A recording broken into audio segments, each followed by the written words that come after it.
Welcome to Pep Talks with Eric, where we shift gears from negative feedback loops and drive towards the life we truly want. I'm your host, Eric Ayers. I believe in the power of Ubuntu.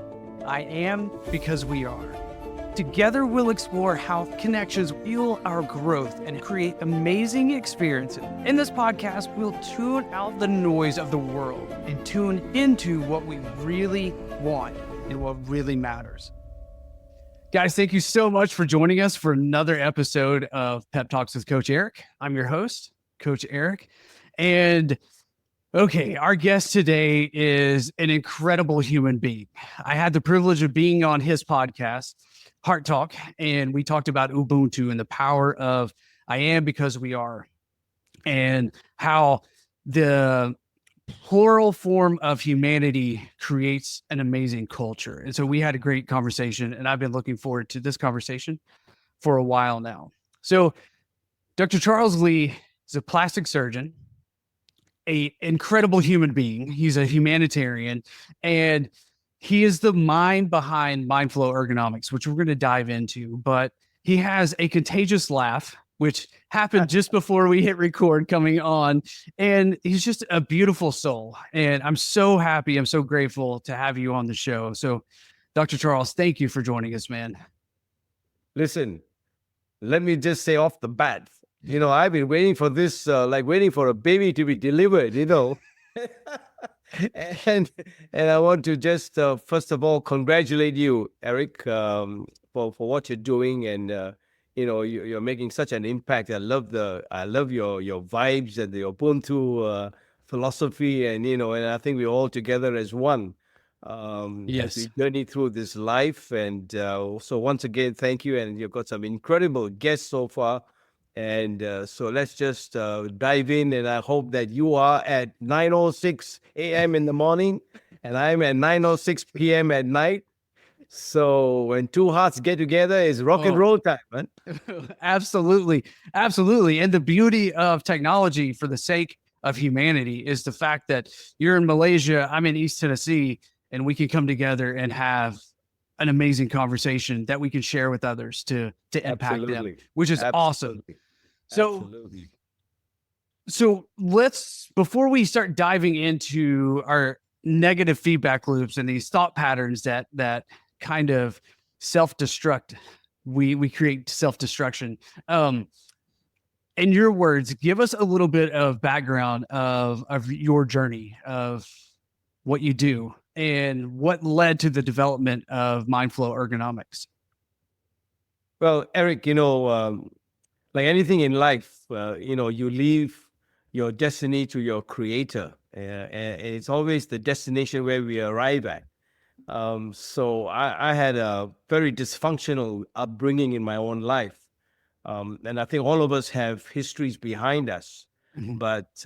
But it was a journey. It was a journey for me to grow up third in the family, and just trying to become not like my father was my main intention in life growing up.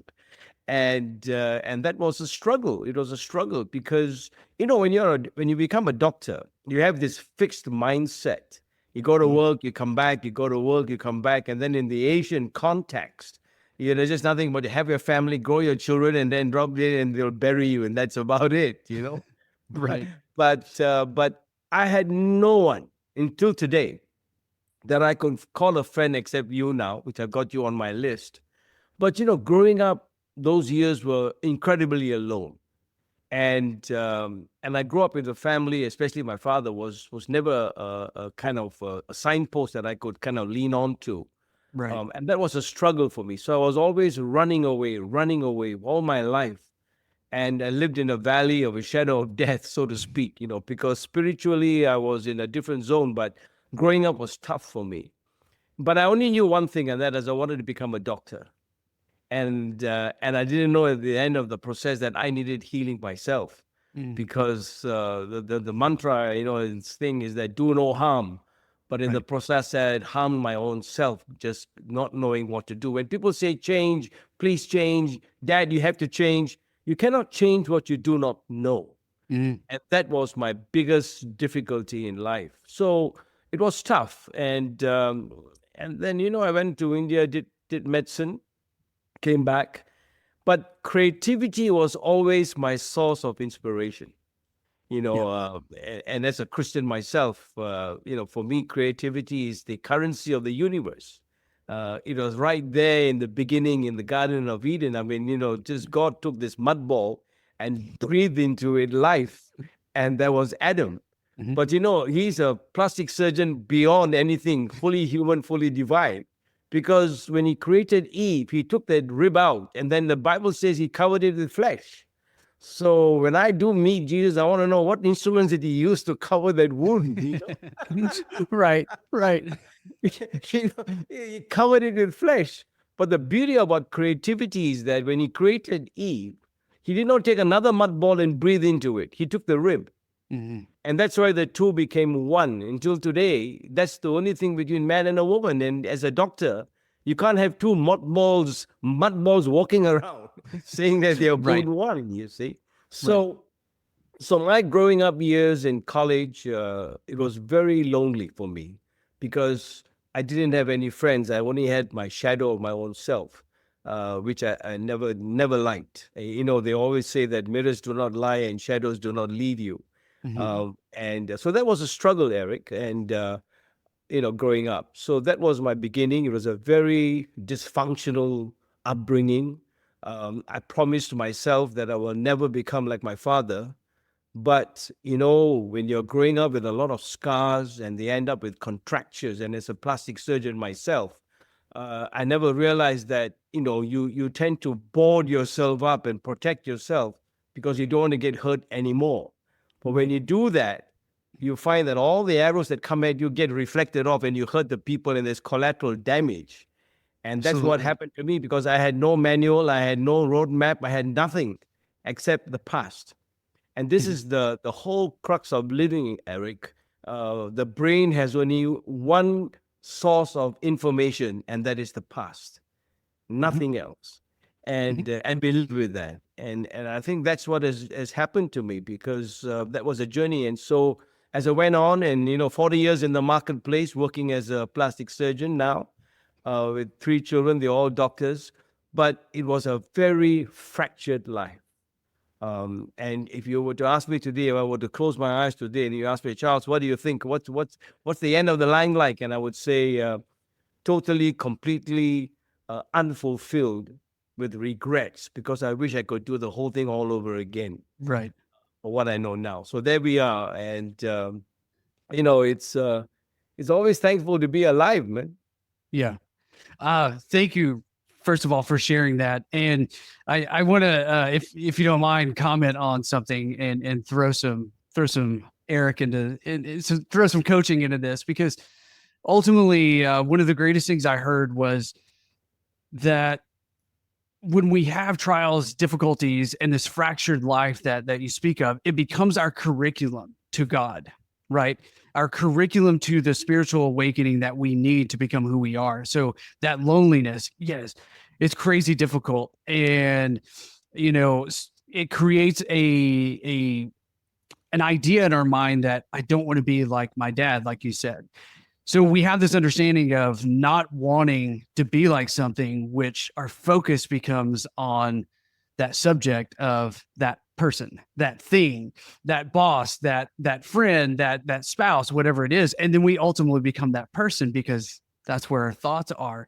But the curriculum to that, the loneliness, gives us such a in-depth understanding of that dichotomy of when we do get to the point where we're like, I don't want this anymore, and we start going in the other direction, we have this full understanding of what you speak of. Like, the gratefulness to be alive can only be truly felt when you understand how lonely it is heading towards not living your life, right? Absolutely. So, like, it's that cyclic approach and that cyclic flow of energy, to where it's horrible when you're going through it, and then when you come out of it, it's like, that needed to happen for me to become who I am. And all of that you said, and you still have this genuine, beautiful smile, this laugh, this love for life. And it's like an understanding of what Wayne Dyer said. Like, I still have music inside of me that needs to be played. It needs to be shared. I don't want to get to my deathbed and say, I still have music inside of me. Like, that's people's biggest regret. So thank you for sharing your music with us and moving towards what you want, right? I love Right. that. Absolutely. And Absolutely. and I love the analogy of the do no harm, because as healthcare providers, we take that and we're like, we're going to do no harm to this patient in front of me, irregardless of the harm that we're causing ourselves, which then, as you mentioned, those arrows go at every loved one that we have, everyone's that's around us. Because for me personally, like I lost the ability to feel emotions because I detached myself from taking care of, pediatric emergency patients. And you can't turn that back on. You can't turn it off, turn it on. It's not a light switch. It's you either want to Sure. feel or you're not. Sure. And so that do no harm created more harm than I wanted, but that was part of Yeah. the process, right? So I love this progression here, and thank you for sharing. And so how did this lead into this Mindflow ergonomics? Well, that's a journey that that had to cross a number of valleys. but I think you made a statement just now which is powerful, and that is, I don't want this anymore.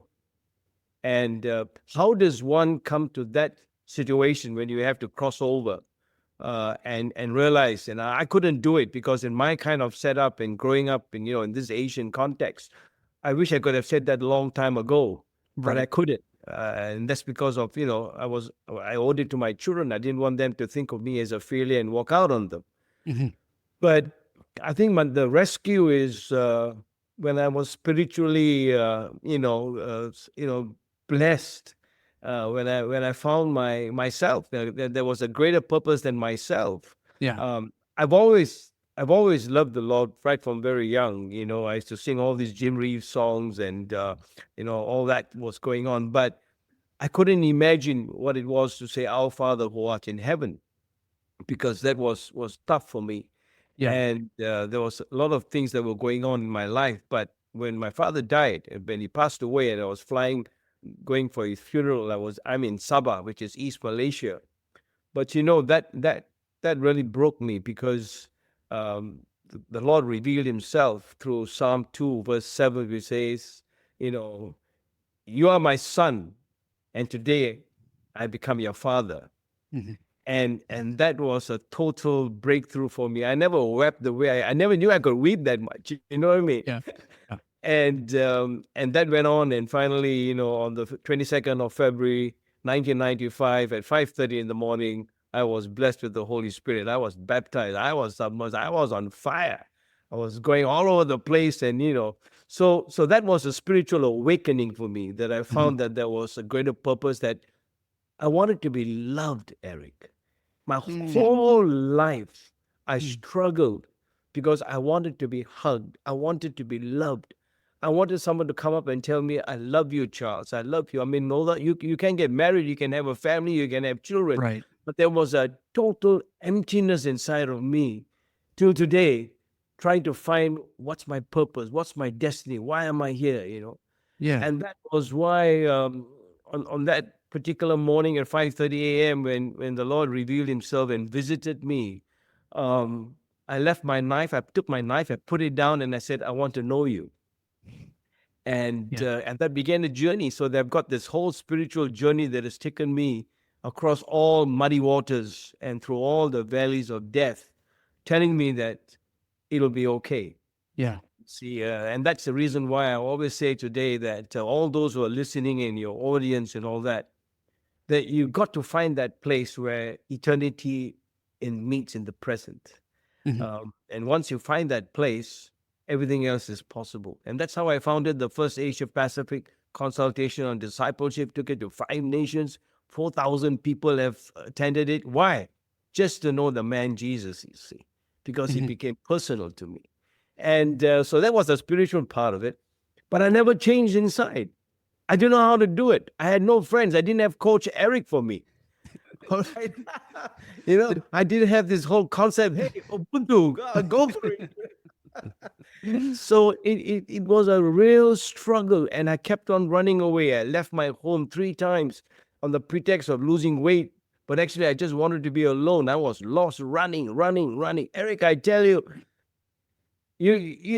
I'm 73 now, and I'm still rock and rolling and still operating, but I just wish I could run all the way back. I just wish that there was a time, there was a time capsule that could take you back and tell myself, Yeah. there's a better part of me. There's something more to life. And that's the reason why I never I'm a plastic surgeon. I just told you, and I'm not an anti-aging doctor, all right, or a plastic surgeon, because when people come and talk to me and all that, and I say no, it's about smart aging. How do you age smartly? Right. And so too with life. I mean, I think we need to have a better understanding of what life is all about. And I love your Life by Design, because we are created by a designer, uh, and he wants the best interest for us. He always has the best interest in his heart for all of us. And so mindset was something I never could fathom, because in the Garden of Eden, the mind was open, and by causing shame and sin, it closed. And so till today, we're trying to open it. You know what I mean? And that can only be done spiritually, like circumcision of the heart. So I realized that I had come to a stage in life where I had to get out of my mind and go down into my heart. Out of my mind and into my heart. That movement set me free. And that's how Mindflow came into being, that I realized that, look, man, I've been living from my mind, when my scripture tells me that the heart is deceitful beyond cure, but that is the wellspring of life is in your heart. And that's how Mindflow, the word, came into being, that we need to be able to flow, like from the Sea of Galilee, flow out, Right. Mercy flows from your mind. And so when people talk about neuroscientists and they say live from your mind, manifest from your mind, it doesn't make any sense to me that you manifest from your heart, because where your treasure is, there your heart will be also. And so that was the journey. That's how it all started. And so I left my home, and I've never heard of words like mindfulness, Eric. It was new to me, really. I was wondering, what the heck are these people talking about? And, Yeah. and I was like, what's this thing called mindfulness? I know the Lord is mindful of all of us, you know what I mean?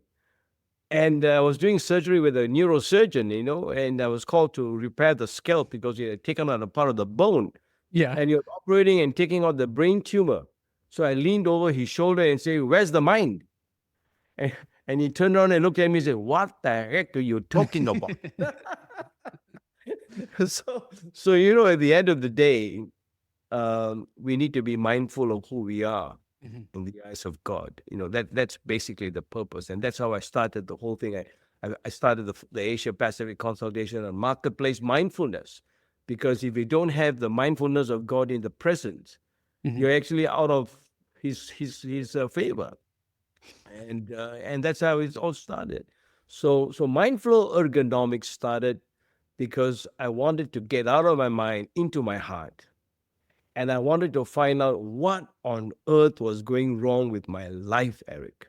In plastic surgery, we spend years and years of our training how not to do it. Right.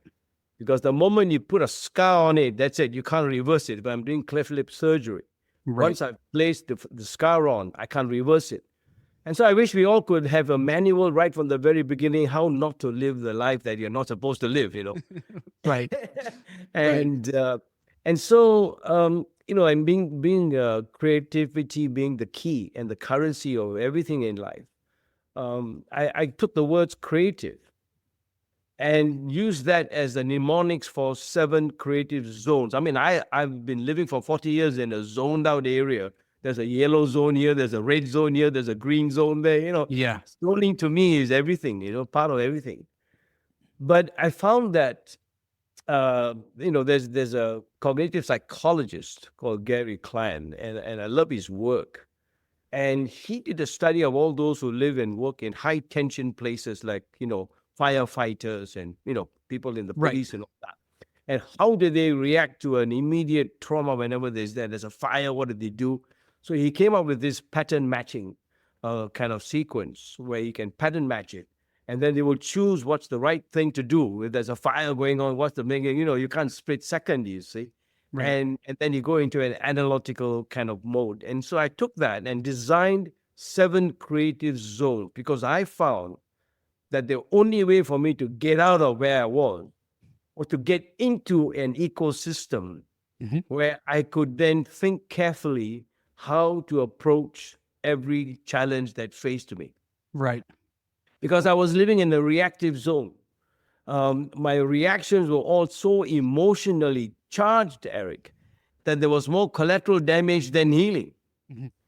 And then I realized that, our challenges do not define us. It's our responses that define it, how we respond to every situation. And I realized that every time I reacted to a challenge or a situation, if it's my children or whatever, it was always toxic and always angry, always, why? Because I was never happy inside. Yeah. And I couldn't take rebellion. I couldn't take anything against me, because I was fighting myself.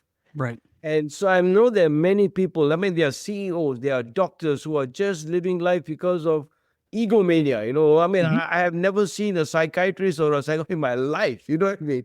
Yeah. It's like, what the hell, But what happened was that I realized, and only now, that there's something called allostasis. And I think everyone should learn this allostasis, where it's about your energy. And how does the body regulate itself to be metabolically efficient? Right. You can have all the processes in the world, Eric, but if your brain is metabolically deficient, there's no energy in it, and you burn out. And that's what happened, you see, because we all live in stresses. I tell you, the stresses that I went through my life, and I've got it here on a card, all right? So if you tell me, how do you get out of it? I'll tell you. Chronic weight issues, inappropriate sexual desires, strained relationships, lack of confidence, insecure financially, sexual dysfunction, financial meltdown, mortgage payments, unable to be intimate with my wife, continuously blamed for the dysfunctional family. This is me. So if you've got an audience out there and they're wanting to know Charles Lee, plastic surgeon, what is he reading, man? What kind of life has he lived? Yeah. A totally dysfunctional life. And so what happened was, in allostasis, as I was telling you, Eric, and we need to know this, Eric. You are coaching everybody around you. But many of us are living very silently in what is called allostatic overload.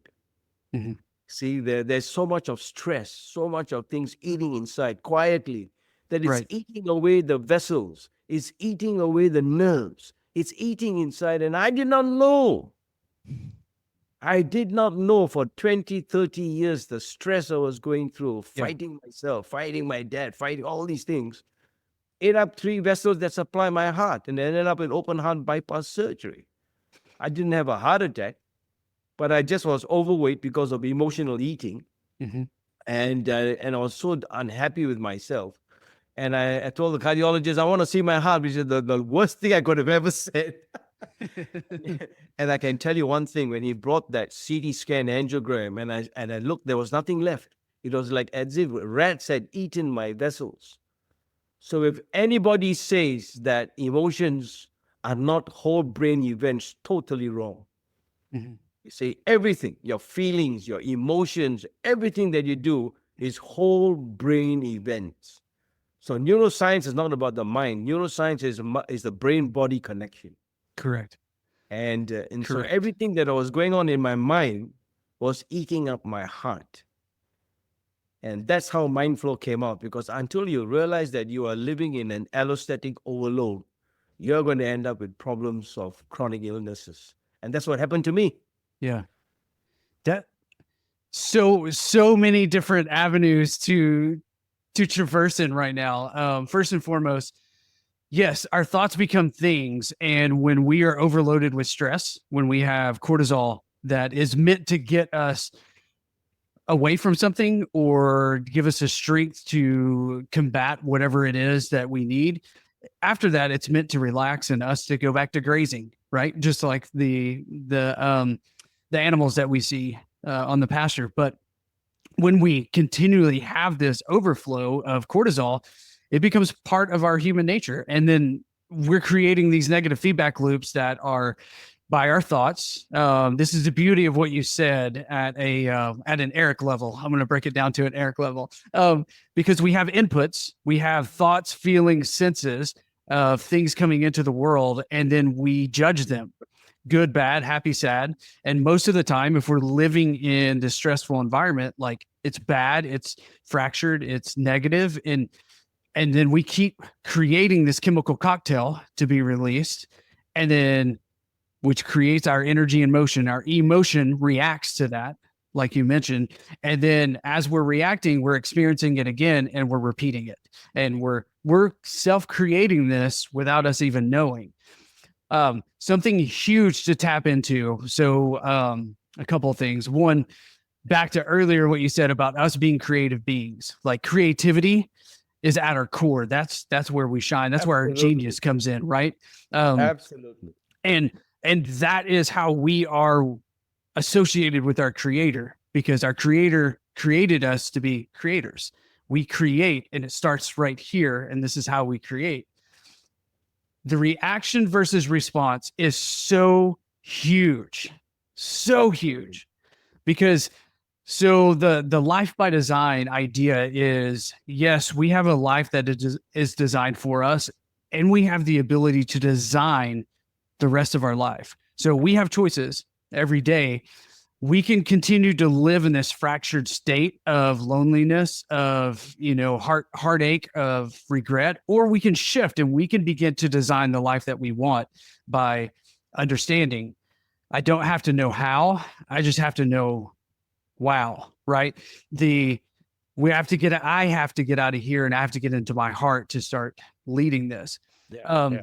So we all have designs. We all have a human design, and 60% of the population is generators, and generators have to respond to the world. That's how they make decisions. That's how I make decisions. I'm an emotional responder, an emotional generator, which means I feel emotions. If I react, I'm automatically setting myself up to be misaligned with my true design self. What God created me to be, I'm already stepping out of alignment. If I pause, all right, what emotion am I feeling? Like, really think of this emotion and then respond to this. I'm staying true to who I am, and I'm being in alignment, and I'm keeping my energy. I'm not just randomly giving my energy out and then getting home and being like, why do I feel so burned out? Well, because I've been writing energy checks all day long, right? Of here. And this is like, once it's a simple yet very difficult thing to do, is to shift out of reaction and into response, of just catching your thoughts before they leave your mouth of, wait a minute. Yeah.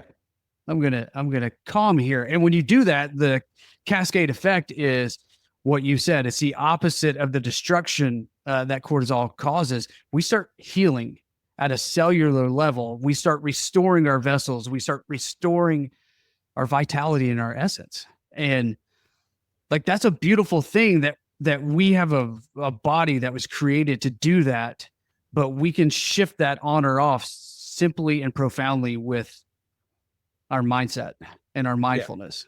Yeah. And I agree with you. I mean, I think it's powerfully said in what you're saying. But there are two things I want to bring you to what I've really gathered, because I got a scar on my chest, and that scar cost me everything. Yes.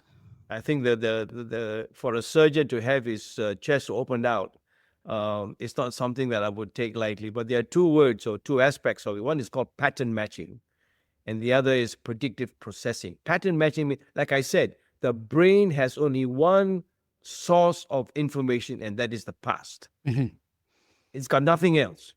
And it cannot, I mean, while waiting for you, that's fine. I know I'm going to talk to Coach Eric, but the brain can only predict what's going to happen. Right. That's the function of it. So for me, what caused the scar on my chest, and all of us are missing it, is to be metabolically efficient. You see, the brain takes about 20% of our energy, conserves, Mhm. And I've got a note down here that I keep on reminding myself 4.7 billion ATPs per second is produced by these neuronal cells. I mean, it's crazy. Yeah. So, all that I'm trying to bring out in Mindflow Ergonomics, the word ergonomics is brain ergonomics. How do we work every day within that space of allostasis and homeostasis without burning out and becoming metabolic deficient? Right. That's the work of the brain. You see? So when people talk about neuroscience and brain, no, don't forget brain body connection. I've got a scar on my chest because of things that were going on in my brain. Right. Right. All right. And once we get a hang of it, that the brain can only have past patterns. So whenever I'm faced with a challenge, the brain doesn't know what the challenge is but it can only predict by past patterns. Mhm. So the more we recognize these past patterns, pattern recognition, then we are able to then switch into rewire them to new patterns of understanding where the response is beautiful and perfect and Right. optimal. Right. That's the key. So I realized that I didn't know what the heck was going on because I didn't realize that instead of reacting in my old past patterns, because that's all the brain knows, the past, I can rewire now with new responses. And that's where these 7 creative zones come in. Gotcha. And one of those zones is my go-to zone, which is called the zone of resplendence. Okay, so you got the CREATIVE. So it's creativity, resplendence, emotional spirituality, and then there's tolerance, and then there's intention, and then there is visioneering, and finally ergonomics. So ergonomics is, I use a lot of ergonomics because of breast augmentation. Mhm. Whenever I choose a breast implant, it's got to be ergonomically perfect to work within that space in the breast. Right. So the patient can do whatever she wants, and it's ergonomically fitted into the breast, you see. So Right. same with the brain. Brain ergonomics means how can I use the metabolic energy that is sufficient for all outputs without burning out, without my brain going into a negative deficiency. Mhm. That's the key to living an optimal life.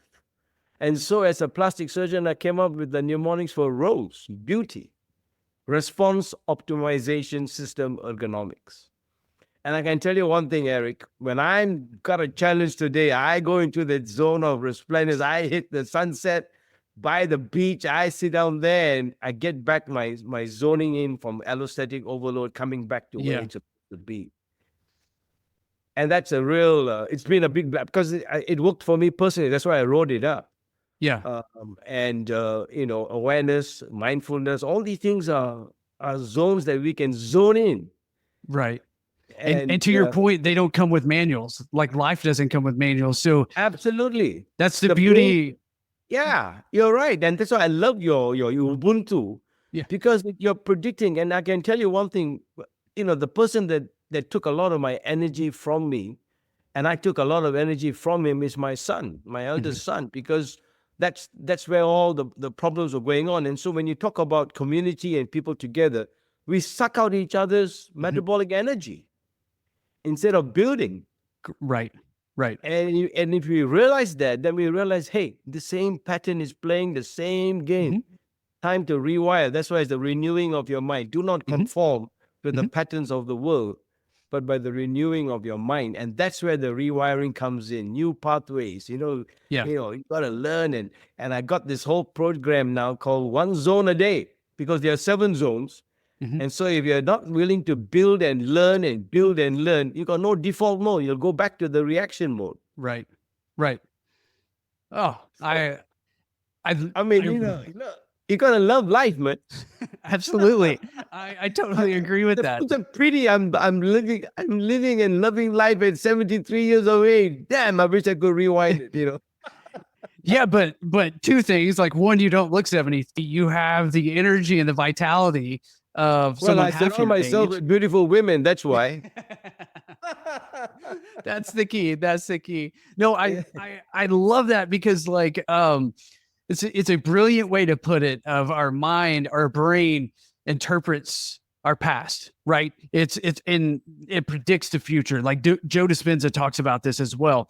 But the interesting thing is like how it does this. So to dive in even deeper is when we have a thought, like when we're faced with something and we bring in the past of a similar experience, it's the judgment that our brain makes on that situation, on that subject, that creates the prediction. Like we're judging everything. And then once we do that, it's thrown into our subconscious, and that's how the habit is formed because it becomes habitual. So shifting our judgment, like that's the beauty of the response of sitting here and saying, wait. No, I used to just think that my daughter is coming after me, but wait, no. She must have something going on. How can I serve her in this moment? And all of a sudden things shift, and it's like my energy goes towards her instead of sucking her energy out and just throwing my energy to her. And then all of a sudden it's human connections form because this Ubuntu spirit starts coming in.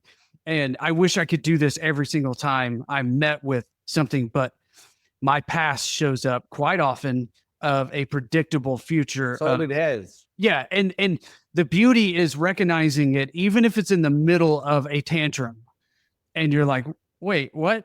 Stopping. I choose to respawn differently. And that shocks your neural network into what the hell just happened? Like, what? And then we can start rewiring and repatterning. There you go. And something that I have learned and continue to learn is self-forgiveness of this is a dang journey, and it didn't take me a day to get to where I am to react. It's going to take me longer than a day to rewire this. Be easy on ourselves and be gentle and ask forgiveness for yourself and from others. And that goes a super long way. I mean, that is beautiful because, recognizing where you are at that point in time and, yes, and moving into a different zone where you're rewiring. And remember, neurons, when they're wired together, they fire together. Yep. So when you have your new neurons in a new zone, they will fire, and you'll be living from a different place altogether. And I think this is the key for life, that a lot of people say to do this and do that and coaching and all that. But if you do not recognize where you are at that particular point in time, it's going to be a struggle. Because I've been there. I know what it is to live in the valley for so many years without somebody coming up and talking or whatever. No. It was totally alone, eating from inside. And I think that you made a very powerful statement just now that we got to know when to change, because life is full of transitions. And William Bridges, powerful, he wrote this book called Transitions, making sense of life's changes. And so we all go through transitions in life. But the question is, how do we make sense of it, where we are? Right. And so for me, when I came up with this whole concept of Mindflow Ergonomics, is you come to a decision in your life where you realize that it's no more reaction, it's how you respond. And so Daniel Kahneman is a Nobel laureate who wrote the book, Thinking Fast and Slow. And beautifully comes with these two metaphors, Eric. He talks about system 1 and system 2. And system 1 is our default system, which is the reactive mode, instinctive, very impulsive, and the damage is collateral, and there's a lot of emotional content to it. Whereas system 2 is more of composed, deliberate, conscious effort, and that's where you talked about pausing, thinking carefully. And so interestingly, system 1 whispers to system 2 all the time, and that's your past patterns. Ooh. You understand? Whenever you come up with a challenge, the past is telling you, you've been there before, man. Be careful. Right. Yeah. And so you need to be able to swing out into this mental simulation model that I came up with, where I can go to any of the zones because I've studied it, I've built it. The whole body is full of systems. So I believe that you build system, not just set goals. In other words, if you build this system every day with one zone, you'll be able to live it anytime and any challenge. The question is, how do we make sense of it? So I mean, It's great, man. I just wish I was your neighbor. Me too.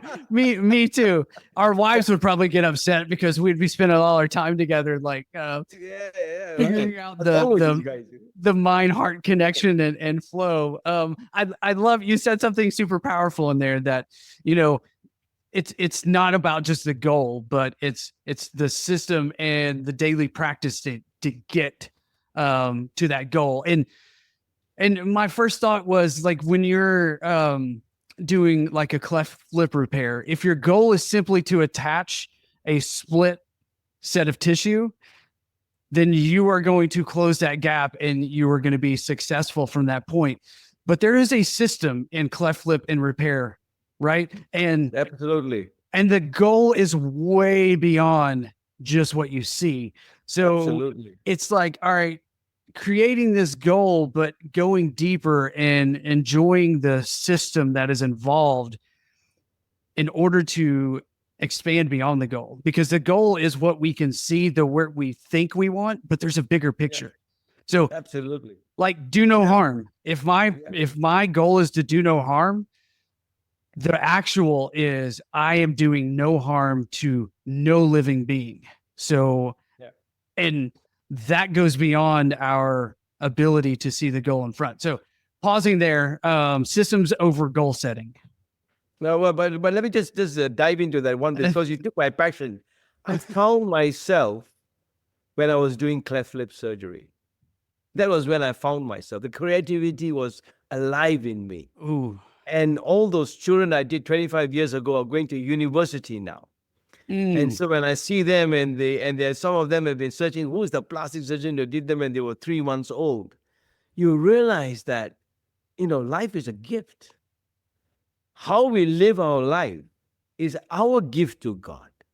Yes. And when I see these children now and their body, their face, their structures all growing, it's amazing what you can do and what the Creator can do more to all of us. You see, he's the end product. But he did that through you. And think of the life that you enhanced, the lives that have been enhanced because of the creative work that you've done. I mean, dude, that is incredible. Like I could feel that when you were sharing that story. That's absolutely beautiful. That is human connection. That is humanity at its core. That's right. And yet you can live a life that's totally barren on the inside. Mm-hmm.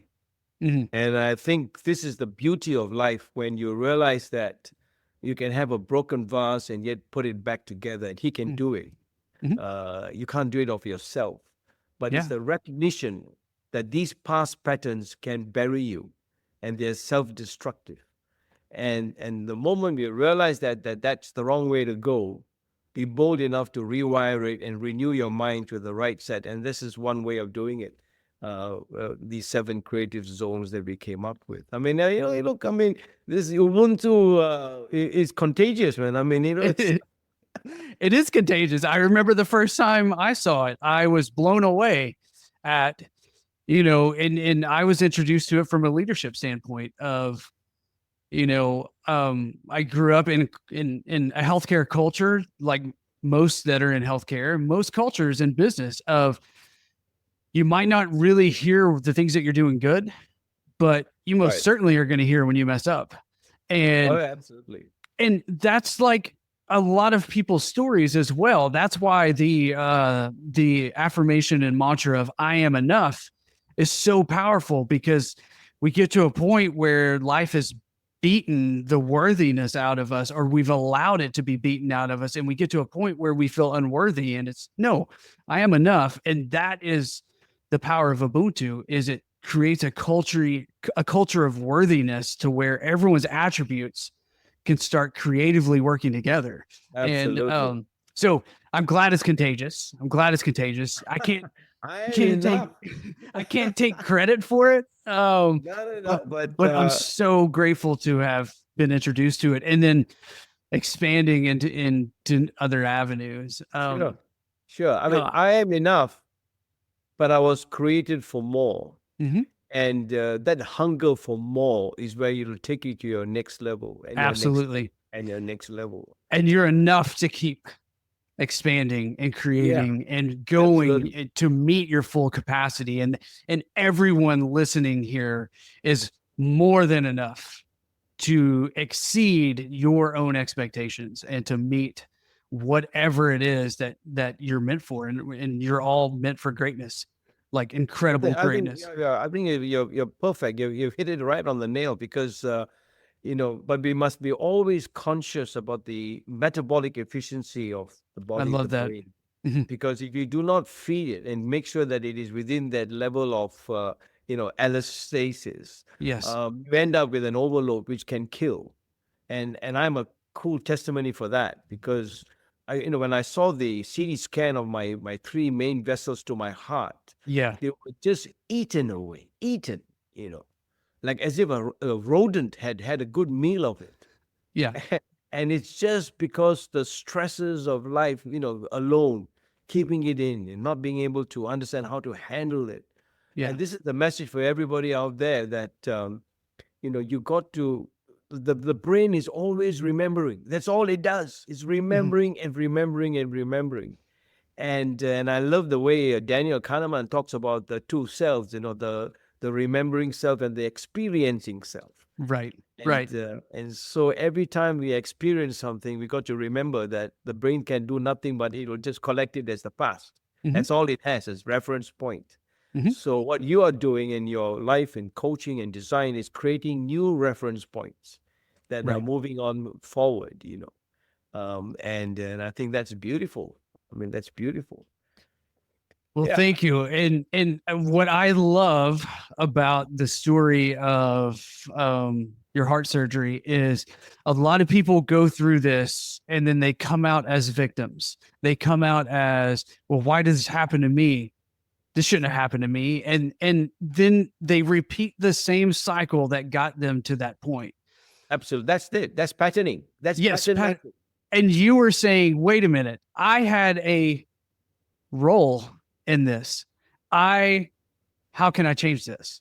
And bam, you got your power back. And you're like, I'm going to use my power to shift into the opposite of whatever this was, because this is self-destructing. This is not self-serving Yeah, in yeah. the way that I needs.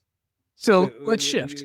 Right. Yeah, no, what shift? I tell you something, it was not me getting my power back. But what happened was, for the 2 weeks when I was told that I needed to have my chest opened out and some new wires put in and new pathways and new, Yeah. highways, new highways channel in on a 101.